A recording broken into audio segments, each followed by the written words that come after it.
Green pastures call under skies of grace. His peace flows steady in this holy. Ating isi-share sa oras na ito ang nangyaring encounter ng Diyos or encounter of Abraham with God before siya na nilagay sa mabigat na pagsubok. At ito yung paghahandog ng kanyang nag-iisa, pinakamamahal na anak. So, sa pagkakataon na ito ay siyempre gusto natin na talakayin ito para malaman natin prior doon sa napakahirap na pagsubok na dinaanan niya. So lahat ng mga may pagsubok dyan ay mayroon tayong matututunan, mayroon tayong maiintindihan somehow dahil ito yung nakapalaman dito sa ating pag-uusapan tungkol doon sa encounter. This time, hindi natin pag-uusapan yung pinaka-test kay Abraham na nangyari sa kanya na hindi madali, kundi ating aalamin yung preparation more or less at yung subtle na gawa ng Diyos behind bago dumating sa mabigat na pagsubok. Sa ating lahat na may mga mabigat na pagsubok, pakinggan natin ito, yung gusto maintindihan kung bakit mayroon pagsubok na dinadaanan ang mga mananampalataya, maging hindi active sa pananampalataya, minsan hindi maiiwasan na tayo ay nagtatanong kung ano ang pinakadahilan kung bakit natin dinadaanan ang mga pagsubok. So hindi nawawala yung mga katanungan. So kayo ba'y may katanungan sa inyong sarili, maging sa inyong pananampalataya, kaya maging sa ating Panginoon, napapatanong tayo na Panginoon or Diyos ko, bakit nangyayari ito sa ating buhay? I think na lahat ng nakasulat sa Bible ay kagaya din natin na sila rin ay human being na hindi nila alam ang punot dulo kung minsan bakit nangyayari ang mga bagay na yun sa kanilang buhay. But din tayo na mga nagbabasa, sa good thing na nagbabasa tayo, naiintindihan ngayon natin kung bakit nila dinaanan ang mga bagay na iyon. At of course, napatunayan din natin na mayroon din siyang pinakadahilan kung bakit dinaanan nila yon. So yung purpose ng pagsubok or crisis and then yung intention ng God, yung pinaka-end result, yun ang kailangan natin maunawaan nang sa ganun, every time na tayo ilalagay ng Diyos sa mga pagsubok ng buhay, ay mayroon tayong malalim or biblical na pangunawa. Okay, so yan ang importante ngayon sa topic natin. And then, mayroon almost mga 7 na encounter, and then yung pang-8, malalaman natin maya-maya, and then gusto nyo bang malaman yung una hanggang 7 na mga encounters and anong edad ni Abraham noong dumating yung mga encounter na yon? So sa pagdating sa idea ng encounter, pwede natin palitan ng salitang visitation. So nagkaroon siya ng mga visitation si Abraham, and prior doon sa fulfillment ng mga promises ng God and even yung pinaka-test sa kanya. Kaya tayo rin naman ay masasabi ko na ang Diyos naman hindi tayo idadalhin din sa mga pagsubok nang hindi niya tayo inihanda. So therefore, yung pangyayaring iyon na encounter niya or visitation ng God kay Abraham, in a way ay preparation ng Diyos sa kanya o hinahanda siya ng Diyos para siya'y maging equipped para doon sa mangyayaring pagsubok sa kanya. Napakabuti ng ating Panginoon. And so, welcome again sa Gospel 24/7. Arlitz Rona here, and ibig sabihin tayo ay ang ating layunin ay i-preach natin ang salita ni Lord word for word, verse by verse, and tayo ay naghahanap, gusto natin na ma-achieve na makita natin yung context ng Bible or konteksto pinag-uusapan, and more or less pwede rin na yung pinaka-historical na background noong ating binabasa, pero importante sa lahat na magkaroon tayo ng kaunawaan or knowledge and wisdom para sa ating daily application ng mga aral or salita ng Diyos na ating nababasa o pinag-aaralan. Kaya kung kayo ay mahilig sa mga ganitong pag-aaral, mga ganitong discussion, considered kayo, pwede kayong sumama. I like yung idea na yes, kasama kayo, pwede kayong mag-participate sa ginagawa ngayon natin. So hindi kayo excluded, pwede kayong mag-like, pwede kayong mag-thumbs up, pwede kayong mag-share or mag-subscribe kung gusto ninyo. Nang sa ganon ay lagi ninyong maaabangan, makikita yung mga susunod nating pag-i-expound ng scripture. So yan ang ating commitment na lumaganap nawa ang mga aral ng salita ng Diyos at nang sa ganon ay matulungan yung ating patuloy na pagninilay ng kanyang mga salita. So let's dive in na doon sa ating pag-aaral. Or more or less mayroon 7 na encounter or visitation ang God prior doon sa crisis or test na mangyayari ngayon sa kanya. And of course, mayroon dahilan kung bakit ang visitation na ito at encounters na ito ay naganap at gaano ito kaimportante sa buhay ni Abraham. So dito ngayon ay ating pag-aaralan yung pinaka mga encounters na ito. Nag-impisa doon sa Genesis 12:1 at kino-confirm ng Acts chapter 7 verse 2 to 4 na kung saan ay inutusan si Abraham na lisanin ang kanyang bayan. Napakalayo masyado, and siya ay magpunta ng Canaan or Kanaan, at yun ang encounter sa kanya. God called Abraham, tinawag siya. So hindi ito kung ano lang, kundi ang Diyos mismo ang nakipag-communicate using marahil sa pamamagitan ng dreams and even angels, na kung saan nagbibigay ng instruction na si Abraham ay magtungo sa lugar na yon sapagkat may plano ang Diyos sa buhay niya. So si Abraham, hindi siya Israelites at siya ay isang pagan or paganong tao na kung saan ay sumasamba sa ibang Diyos o mga Diyos-Diyusan ang kanyang pinanggalingan. At the time na siya ay inutusan ng Diyos, most likely ay nasa 75 years old siya. And kung saan ay siya ay Abraham was 75 when he departed Haran. So from Haran to Canaan. Okay, yan ang ano ngayon. So 75 years old, and then sumunod siya sa ito yung encounter niya, and then ito yung introduction niya.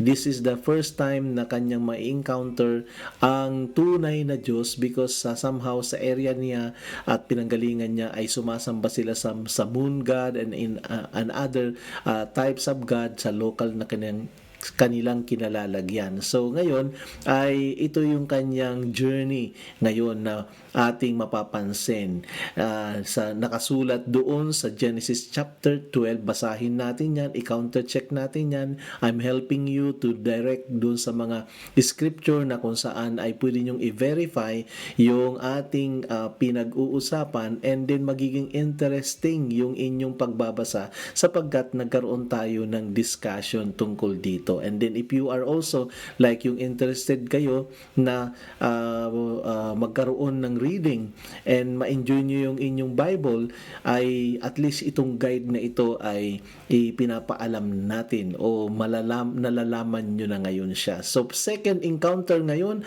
ay sa Genesis chapter 12 verse 7. At ang Diyos ay nagpakita o nag-appear siya through an angel, most likely, and then doon sa lugar ng Sikhem.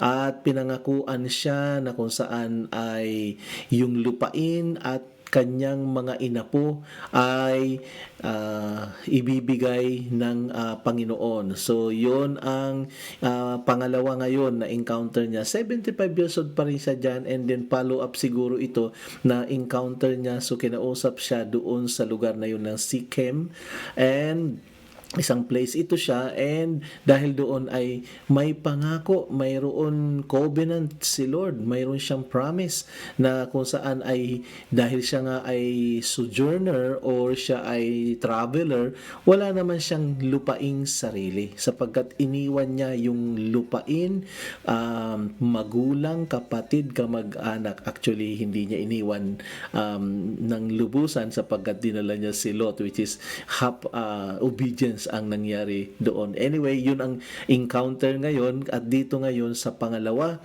na ating encounter na binabasa o mababasa sa 12:7, at the age of 75 ay pinangakuan siya ng lupain at pinangakuan siya ng salin lahi. Wow, dito sa portion na ito, very significant sapagkat kung pangangakuan ka and yet alam mo naman na hindi ka nagkakaanak, 75 years ka na, wala pang anak, and then at the time kasi ay nag-iedad yung pag binasa natin yung Genesis dyan, even yung mga linya ni Abraham, yung kanyang magulang, kapatid, ay umaabot, nababasa ko, as I can recall, na 400 years, 200 years, yung isa 119, isa 200. So matataas ang numero ng kanilang edad during that time. Kung bakit ay hindi ko sasabihin. Okay, so it means na pinagpala sila ng edad. Okay? Ngayon, yan ang pangalawa, may kalakip na pangako ng salinlahi o inapo o magiging offspring niya at lupain. So let's go na yun sa pangatlo na encounter niya ngayon. Ito yung kung saan ay nag-separate sila ni Lot sapagkat siyempre si Lot ay pag binasa nyo ay pinili niya yung magandang lugar, kaya lang malapit sa Sodom and Gomorrah ang pinili ni Lot, and to the point na para hindi sila mag-conflict dahil do sa mga shepherd nila na mga animals or mga alaga, eh di medyo lumayo-layo sila ng kaunti, and then pinili ni Lot yung matabang lupa, nakikita niya, pero malapit naman sa Sodom and Gomorrah. Kaya ko binabanggit ang Sodom and Gomorrah because pinili mo nga yung magandang lupain pero mapapalapit ka naman sa kasalanan sapagkat yung place and city ng Gomorrah is a place na kung saan ay nandoon yung total rebellion and yung total anarchy and sin. So yung sin sin city na masasabi natin. So yan ngayon ang kanyang kalalagayan. So by this time, God renewed His land and offspring promise. Land and offspring promise. So, ni-remind siya, 75 nung una, and then by this time, most likely ay nasa 75 and 86 years old si Abraham. So, medyo mahaba-habang panahon na ngayon. Nag-settle na sila doon sa area, and then ito na naman, bumalik na naman yung encounter or visitation ng Diyos sa kanya. Siya ngayon ay every time na siyempre mayroon mga visitation ng ganito, nagpapatibay, nagpapaalala na mayroon siyang Diyos at yung Diyos na ito'y nangangako sa kanya. Bagamat hindi pa niya nakikita sapagkat ang lupain ay pwede natin sabihin immediately, pwede mo na makita saan ka nakalagay, nag-aalaga ka ng mga animals and masasabi mo, this is my land ngayon. So at the time yun ang setting ngayon nila. So kung paano nila nakuha yun, I don't know kung binayaran nila o you just pitch a tent there and then claim the measurement o yung landscape and then iyon na yun. But then, okay, so hindi mahirap marahil during that time na mag-acquire ng lupa at doon ay malawak naman yung lupain ko, kunti lang naman ang tao. Parang naalala natin yung mga time na malalawak yung lupain, diba? And then, so ang gusto kong makita nyo rito ay hindi nadadama ni Abraham marahil yung pangako ng yung offspring kasi medyo ilang taon na wala pa siyang nagiging supling or anak. Kaya ito'y imposible na bagay. But anyway, yung pangako nandoon. So kung ikaw si Abraham, pinangangakuan ka ni Lord at taon na, 2 taon, 5 taon na, magsasampung taon na, o sa kaso dito, from 75, then 86, most likely dumating uli at nire-remind siya, mahaba-haba na yung taon na yun at I don't know kung pwede ka pang mag-antay o sasabihin mo, nasaan na. So typical sa human experience natin na nagda-doubt tayo pag dinadaan ng Diyos sa mga time o pag-aantay yung ating pananampalataya. Gusto natin instant, and then kapag may waiting time na siya shattered or shake yung ating tiwala kay Lord. So dinaanan ni Abraham ang ganitong processes, and then siguro by the time sabi ni Abraham siguro, well, tingnan natin, but then actually dyan sa portion na yan ay hindi maiwasan na bilang tao ay magque-question ka o mapapaisip ka kung paano, sapagkat alam ni Abraham na baog sila o baog si Sarah at siya ngayon ay advanced in age na. I don't know kung nakakaapekto yung edad niya o edad ni Sarah at that time, sapagkat sa ating time iba naman ang childbearing age na ating nalalaman. Okay, so ngayon yung pang-apat ngayon ay sa Genesis 15 1 to 21. God spoke to Abraham in a vision. Also may vision pa pala. Also may visitation and vision, and this is also considered as sinasabing encounter with God. So did you have a vision or dreams patungkol sa inyong pananampalataya? So Abraham encountered this vision and God made a covenant and promising descendants and land again. So mayroon ng vision. So kung ikaw ganito ay repeatedly ay inuulit-ulit ng makapangyarihang Diyos ang isang bagay pero hindi mo naman nakikita o nahahawakan, ay malamang ang maiisip mo ay kumbaga parang hindi ka na makatulog nito siguro. Parang araw-araw iisipin mo yung pangako na yun kung paano mangyayari. Hindi na ito biro na panaginipan na, may vision na. So hindi lang in-state dito kung anong taon siya, pero most likely 86 siya ay nagkaroon ng vision na kagaya nito, and at this point in time actually ay dahil doon sa pangako ng offspring o anak, actually sa portion na yan ay isinilang at the age of 86 isinilang si Ismael, sapagkat during this time ay nag-intervene na tinulungan nila yung pangako ng Diyos. Parang sige na nga, para matupad na yung pangako ng Diyos na magkakaroon ng inapo, ay total hindi tayo magkaanak, and then ibinigay sa kanya yung kanilang slave or katulong at the time na si Hagar, at nagkaroon naman sila ng supling at ang pangalan ay Ishmael.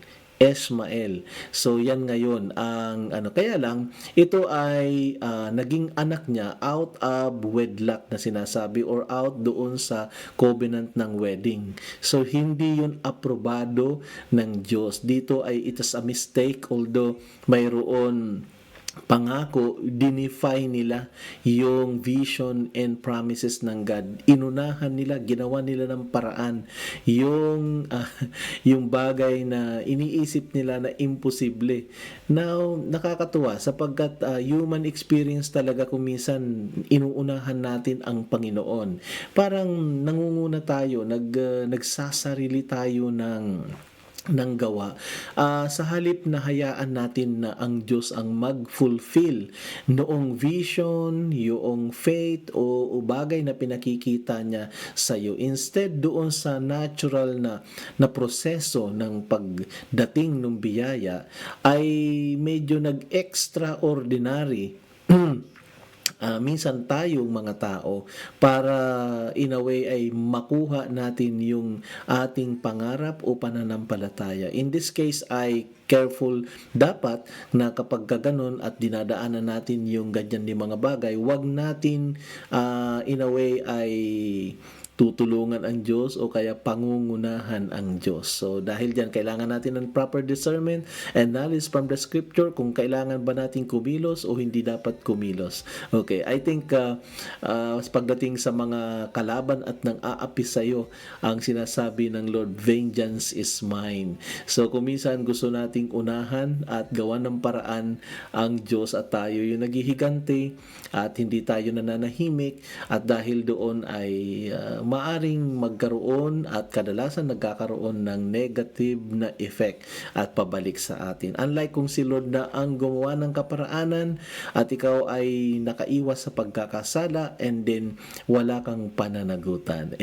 So I think lahat kayo ay pwede mag-amen. And now, so pwede kayong mag-thumbs up, pwede kayong mag-participate sa inyong kinalalagyan kung gusto po ninyo. Nang sa ganun ay tulong din yan para ma-spread yung ating pinakapagmimensahe sa algorithm. Alright, so dahil dyan, ay turning to number 5 na tayo, nasa Genesis 17, 1-22, the Lord appeared to Abraham, rename him Abraham, or rename him Abraham. So Abram, from Abram or Abram to Abraham, gave circumcision and promised Isaac. At this point ay siya ngayon ay matagal ito, from 86 years of age, now turning to 99 years of age, at siya ngayon ay pinalitan yung kanyang pangalan. So alam natin kung kailan napalitan ang kanyang pangalan, at ito ay ang tawag ko dito in my own opinion and commentary, na ito ay radical na itong tulong ng Diyos kay Abraham, sapagkat dito ay minomold yung kanyang pananampalataya. Siya ay Abram na naging Abraham. So dyan ay father of many nation, and then from the meaning exalted father. Okay, maganda pala yung pangalan niya, exalted father. Kaya lang hindi siya father kasi wala naman siyang anak. So something na ito ay maaring nakakatanggap siya ng negative na usapan, at normal yon, and then kantsawan or na-humiliate siya sa kanyang pangalan sapagkat hindi siya exalted father, sapagkat siya nga ay mayroon in a way negative na karanasan na siya ay childless. So hindi siya exalted father. And then dinagdagan pa ng Diyos ang kanyang kahihiyan in a way, sapagkat shameful 'yon na tinatawag ka na exalted father pero wala namang anak. So tampulan ito ng usapin. Pero dinagdagan pa ng Lord nung sabihin ngayon na well, change natin ang pangalan mo. Hindi ka na exalted father. Abraham means father of many nation. Okay. Or father of many children. So paano ngayon? Pag-uusapan na naman yung pangalan niya. Okay, so pinakikita ko sa inyo yung most likely na human reaction ng paligid, yung in a way sa setting na ating binabasa, because it is normal na ang mga tao ay mahalaga yung pangalan, lalo na nung unang araw. Sa panahon natin ngayon, hindi na, pero nung araw mapapansin natin na ang mga pangalan ay ito ay malaki ang significant o nagsisignify ito. It symbolizes and it signify kung anong pagkatao mayroon ka. Kung ikaw ay hunter, ikaw ay warrior, ikaw ay the best in any sports or what at the time, and then pinapangalanan. At kung ano yung pangalan, yun ang pinamumuhay. So ngayon, ipamuhay mo, Abraham, na ikaw ay exalted father, and then nadugtungan na ikaw ngayon ay father of many nations. Show it to us, at sana man lang mayroon kang isa man lang na anak. Pero wow, how come na naging ama ka ng mga maraming salin lahi, and yet wala kang isa. So are you kidding me? Parang ganun. Parang iyan ay isang joke na pag-uusapan niyan ng mga tao at the time. Pero in-emphasize ko ng husto yung negative na impact nito sa ginawa ng Diyos dahil may visitation and then napalitan yung pangalan niya. Ngayon, ang gusto kong bigyan ng diin sa portion na ito ng pagpapalit, ito ay para i-trigger. I like the word yung trigger. At saka yung word na activate. At saka yung ma-push siya. Kaya may trigger na Abraham, you need to like focus doon sa faith mo na kung saan ang faith mo ay talagang nakasentro doon sa pangako sa iyo. And then, tuwing mababanggit yung Abraham, ang maaalala niya, may pangako ang Diyos. Ako'y magiging ama ng mga bansa. Maraming salin lahi. And so, yun ang araw-araw, kung araw-araw siyang tinatawag, nababanggit yung pangalan niya, it becomes a reminder, it becomes a gospel, it becomes, yung idea ng reminder napakaganda, sapagkat kung nakakalimutan mo araw-araw sa kabisihan ni Abraham yung kanyang pangalan and even yung pangako ng Lord, well, nandoon sa kanyang pangalan. So how can you not remember and even think about it tuwing babanggitin yung pangalan mo? Ama ng maraming mga bansa, ama ng maraming salin lahi. So dahil doon ay siyempre babalik na ang nagpalit noon ay ang Diyos na nangako sa kanya na bibigyan siya ng lupain at bibigyan siya ng mga offspring or mga anak at inapo. Okay, dahil diyan ay yun ang trigger naman na Abraham, you need to focus doon sa pangako ng Lord, meditate tuwing maalala mo, so malalagay siya sa meditation, mag-iisip-isip siya at magkakaroon siya ng decision to believe dahil yun ay pinangako ng Diyos sa kanya. So, anong kanyang edad at the time? 99. So, more or less, dumating si Isaac din siya, mga 99 din. Hindi lang lumipas sapagkat sabi doon sa Bible ay the same season next year you will have a son. So, parang hindi na ito matagal na antayan. Pag binasa nyo yung portion na yan ng Genesis 17. So, ang edad niya that time, according to study, ay 99 years old siya, while si Sarai, na naging Sarah, siya ay 90. So, napaka-advanced na. And then, gusto kong i-remind kayo na from 75 and then ngayon ay 99 siya. And most likely, pagka nagdalang tao si Sarah, ipapanganak ngayon ang kanyang unang sanggol o ang kanyang nag-iisang anak o iisa lang naman talaga. And then, around 100 years old si Abraham. So, ang ipinapakita ko dito, yung duration or sabihin natin yung time na tumagal and umabot hanggang doon. So magiging question natin ngayon dyan, ba't naman pinatagal ng Lord? Dapat nung kinausap siya nung 75, at least 3 years dumating na. Well, ang idea doon sapagkat any promises or any blessing or even miracles na gagawin ng Lord ay nangangailangan ng pananampalataya. Noon pa man nadidisplay na kung gaano kahalaga yung pananampalataya. Meaning, may mga panahon kasi na kung saan nagsalita ang Lord pero ilang beses na pangalawang beses pero natawa lang si Abraham, he laughed, and even Sarah laughed sapagkat ang question ni Abraham, well, can an old man produce a son? So, kausap mo ang Lord, kini-question mo kung makakapag-produce ka, and yet sinasabi na nga ng Diyos na magkakaroon ka, and then hindi ka nakatingin sa Diyos, nakatingin ka sa sarili mo. Yun naman kasi kilala ni Lord na si Abraham ay walang kumpiyansa, walang tiwala sa pangako ng Diyos. Kaya ngayon, kailangan niya ngayon na makarating sa faith para ang lahat ng katuparan ng covenant o pangako ng Diyos or blessing ng Diyos ito ay based on faith. Hindi pinilit si Abraham kundi nanampalataya siya. Sapagkat siya ay mayroon gagampanan sa kasaysayan ng sangkatauhan na Abraham is a man of faith. And dahil doon, kahit impossible, pinili siya for that purpose na kahit impossible yung kanyang kalalagayan, it becomes possible dahil nanampalataya siya.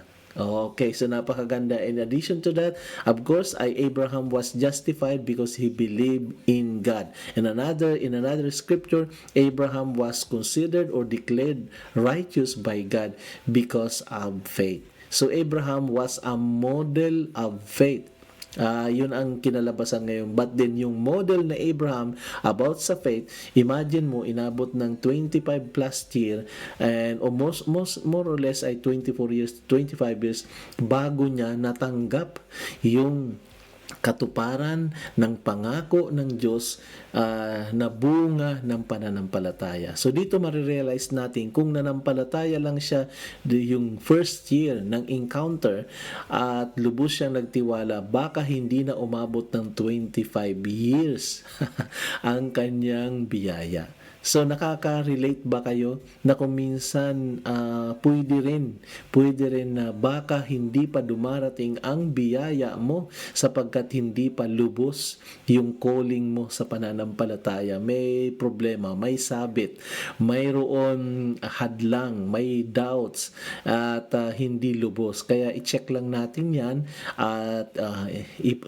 magpatuwid tayo sa Diyos nang sa ganon kung mas maaga natin na pagtiwalaan ang Diyos ay malamang ay mapapaaga rin ang pagdating ng kanyang mga pangako sa ating mga buhay. So yan ang panglima ngayon, na yung renaming and then reiterating and then yung even give yung sinasabing covenant of circumcision na kung saan may kasunduan ang Diyos sa iyo.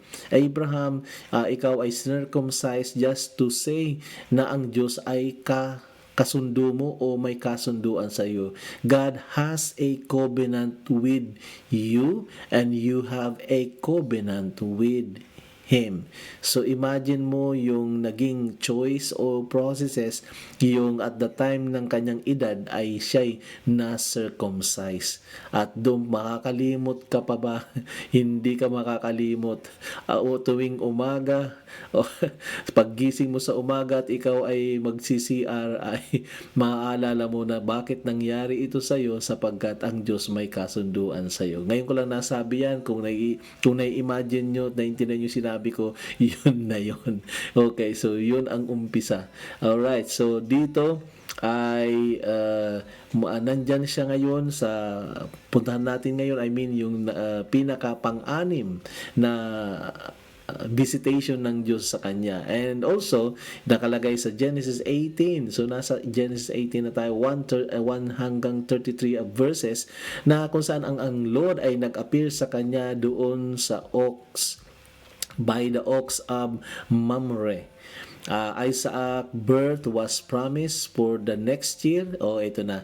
And Abraham intercede for Sodom. At kung kayo ay nagbabasa ng Bible na kung saan ay gugunawin ang Sodom and Gomorrah, si Lot doon na kanyang cousin ang siyang naligtas at hindi naman at yung asawa ay naging tuod, pillar of salt dahil lumingon siya doon sa city habang tinutupok ng asupre ang buong city ng Sodom and Gomorrah. But then nag-intercede si Abraham, naawa siya na sana kung mayroon man lang mga 50 ay wag niyong gunawin. And then sabi ni si Lord, well, kung may 50 hindi ko itutuloy, hanggang bumaba ng 40, 30, 25. And then si Abraham ay patuloy na tumatawad. Magaling siyang tumawad, pero bandang huli kung may 10 man lang, ay kung may 10 hindi pa rin itunutuloy. Kaya wala pong 10 at si Lot ang nag-iisang nakaligtas. Tinuloy po yung paggunaw ng Sodom and Gomorrah. So diyan ay most likely ay sinilang na si Isaac, and ang edad niya dyan ay mga 100 na. Okay, so yun ang pang-anim na visitation at encounter niya with God prior doon sa big test na kanyang aabutin na ihandog mo, ibigay mo si Isaac sa akin. Anyway, verse 7, pang-pitong encounter ay God told Abraham to listen to Sarah regarding Hagar and Ismael, and promised Ismael would also become a nation. At dito ay kinausap na naman siya ng Diyos kasi may conflict ang bagay na ito sapagkat lumitaw yung anak ni Hagar na si Ismael, and then si Sarah at saka si Hagar ay may conflict at the time, and then syempre ang nangyari kasi dyan ay pinaalis nila yung si Hagar kasama yung anak, and then most likely ay mayroon mga tension dyan na anak ko rin yun, ay bakit natin palalayasin? Well, pinangakuan ng Lord na huwag kang mag-alala ay si Ismael ay magiging isang bansa din siya. At yes, yun ang nangyari during that time. May pangako rin ng lupain at bansa, kaya hindi siya pababayaan ng Diyos na kung saan ay anak siya ni Abraham.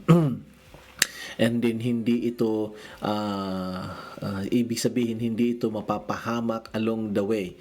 And then sa assurance na ito, syempre na-comfort si Abraham, and then na-settled yung situation na yung jealousy and everything, and then nagkaroon syempre ng peace yung dalawang partido. Kaya dito ito yung pinaka encounter na pang-pito, and then yung pang-walo na considered as encounter ay syempre yung kung saan ay kinausap muli ni Lord. Dito sa portion na ito ay according sa mga nag-aaral ng Bible o mga Bible teachers and scholar na most likely si Abraham nung inutusan siya at kinausap siyang ihandog si Isaac, most likely 100 plus years old siya, na kung saan si Isaac ay capable ng magdala ng mga panggatong and everything, and pwede na sabihin 5 years old ba or 7 or 8 or 9 or 10, so lagpas ng 100, hindi naka-specify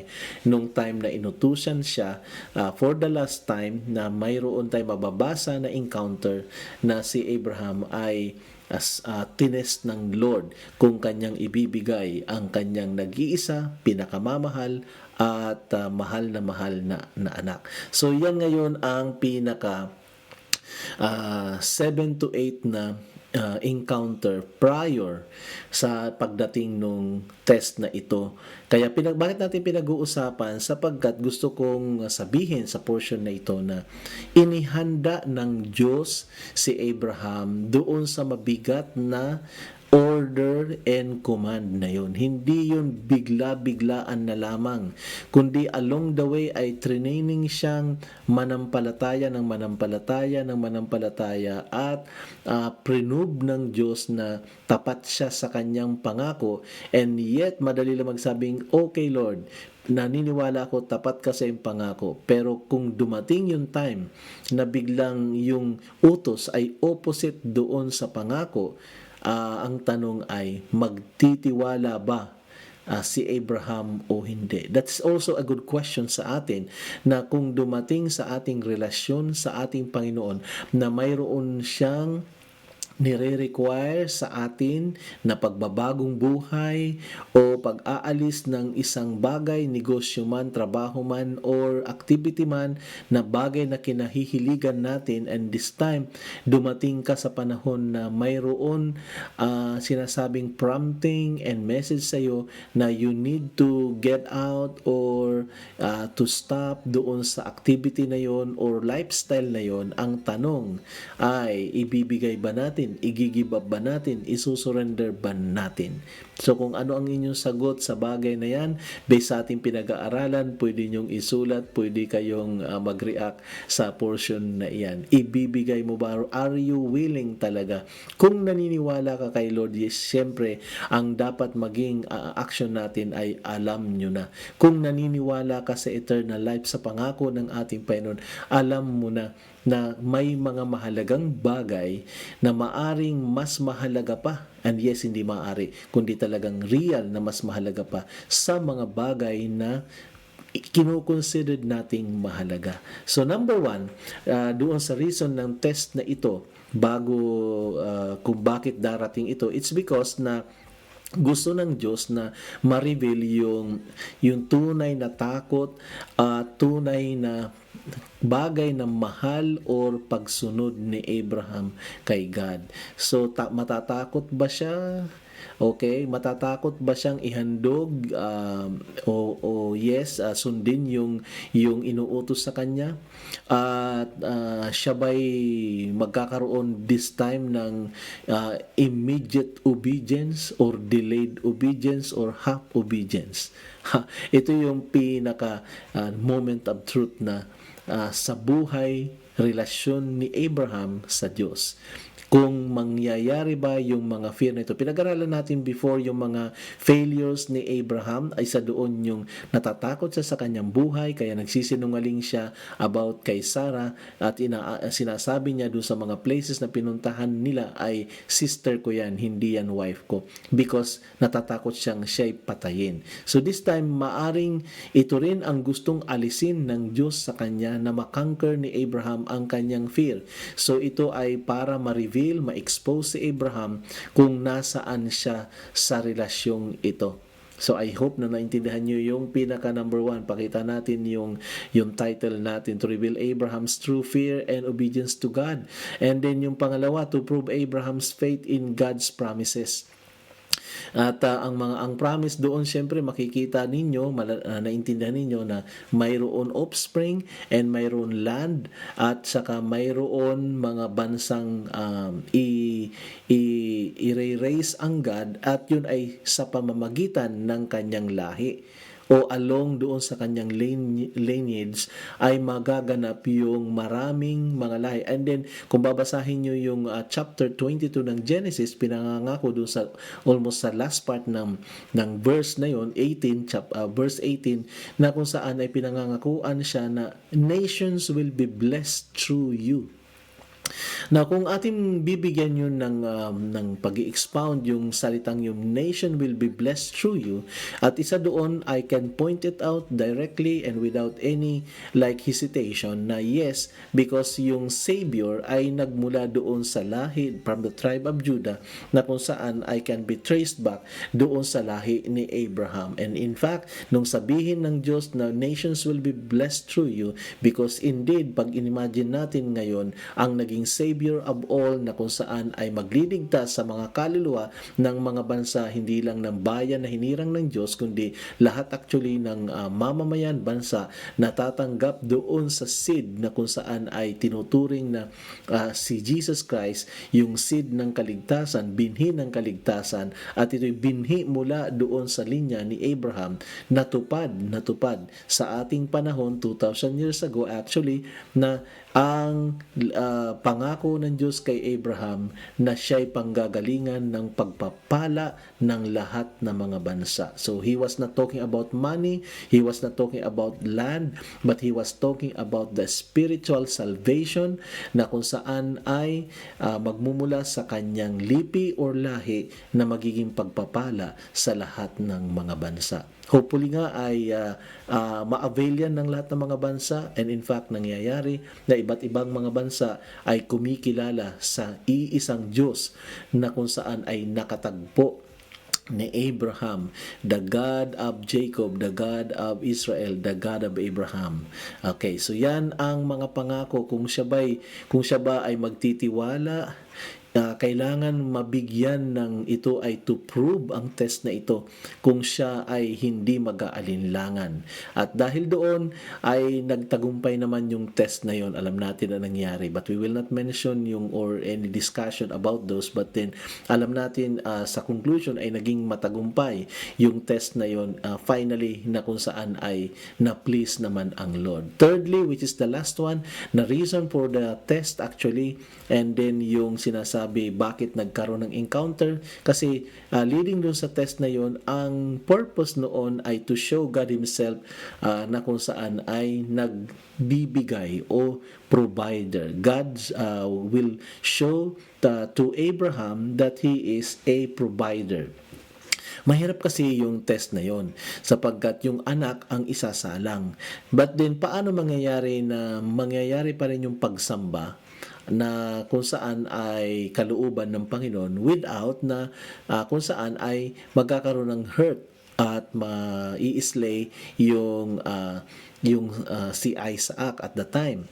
Well, at the time ay nagkaroon ng pagkakataon na mayroon in a distant yung ram na tinasabi ay yung mga sungay ay nakapulupot o nakasabit doon sa damuhan or puno siguro na maliit, and then hindi makawala, and then yun ang hinuli nila at yun ang inihandog.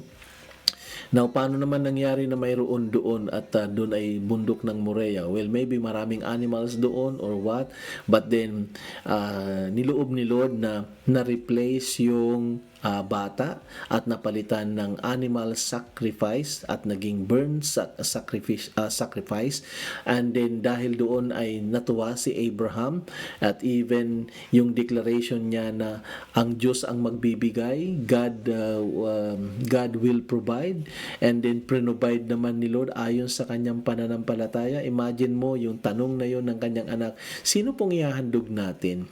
Bakit po mayroon tayong panggatong? Sino naman, wala naman tayong dalang lamb or tupa, nasaan ang ating ihahandog? Huwag kang mag-alala, God will provide. Kaya nung nangyari na tinupad ng Lord naman na may provide siya, tinawag niya ang lugar na yon na kung saan ay in the mountain of God or in God's mountain, God will provide, something like that. But then, yes, it was a beautiful maybe morning or afternoon, or it's a beautiful day for Abraham sapagkat he passed the test, and then doon sa pagpass ng test na yun, pinatunayan din ng Diyos na siya mismo ang nagkakaloob ng haing handog sa mga taong nananampalataya. So, yes, Jesus Christ was an example to that, na siya ay the Son of the living God, the only begotten Son of the Father, and was prepared as a sacrifice for the sin of many. Okay, yan po yung pinaka-idea kung bakit tayo ngayon ay pinag-aaralan natin ito. So, pinaka-summary natin, bandang huli, tinest ng Diyos si Abraham para i-reveal kung nasaan ang level ng kanyang obedience at saka level ng kanyang faith, at nang sa ganun maipakita naman ni Lord to show na ang Diyos naman ay provider siya sa lahat ng pagkakataon. So it's a beautiful parang kung i-imagine natin, napakaganda nung araw na yon na wala namang problema, although mabigat yung pagsubok, pero ang Diyos din naman ang naging kasagutan at nag-provide upang nang sa ganun ay matupad ni Abraham yung nire-require sa kanya na pagsunod sa Diyos. And yet, hindi nangyari na nasaktan yung bata. So, yan ang ating pagtalakay ngayon sa ating pag-aaral tungkol sa Abraham encounter with God before the test. Kaya dapat na tayo ay makakuha ng magandang aral sa ating pinag-uusapan na ito, na kung saan ay may crisis, may testing, may pagsubok, mayroong kahirapan, but then si Abraham hindi siya nagpatalo sa takot at pag-aalinlangan. Sinunod pa rin niya ang Diyos kahit mahirap i-give up yung bagay na minamahal niya, at lalo pa yung buhay na kung saan ay nire-require ng pagsunod. Pero dahil sa kanyang paniniwala at pagtitiwala ay nagawa niyang sundin ang kalooban ng Diyos. At masasabi ko panghuli na hindi naman nauulitin ng Diyos to kanino pa mang tao ang kukuhain ang buhay ng iyong mahal sa buhay bilang handog. Pero ito ay isang example na ganito dapat ang pananampalataya, na ito ay kumbaga kapag ka nananampalataya ka, wala kang reservation para sa sarili mo. Wala kang ititira. Kung ito ang hinihingi ng salita ng Lord, it should be 100% ang response mo. Hindi po pwedeng may alternative ka or option ka. Kung ano yung gusto ng Panginoon na kalooban niya, wala nang alternative doon, kundi yung atin ng pagsunod na 100%, no question asked. So this time, kung magkakaroon pa ng maraming question, ay masasabi natin na yan ay hindi nakalulugod sa ating Panginoon. So matinding aral pagdating sa pagsunod ay hindi po pwede na nahahaluan ito ng konsepto ng tao. Ang utos ng Lord ay hindi pwedeng palabnawin. Ang utos ng Panginoon ay eksakto at hindi pwedeng kulangan. So I hope na nakarelate kayo at nakaunawa kayo, pinagpala kayo sa ating pagmimensahe sa oras na ito. And then as I have said, kung gusto po natin ang ganitong mga discussion, pampalalim at pampaganda ng pagninilay ng salita ng Lord, stay tuned po kayo. Patuloy po niyong sundan magiging yung iba nating mga videos na kung saan doon ay kapupulutan natin ng mga aral na kung saan ay biblical.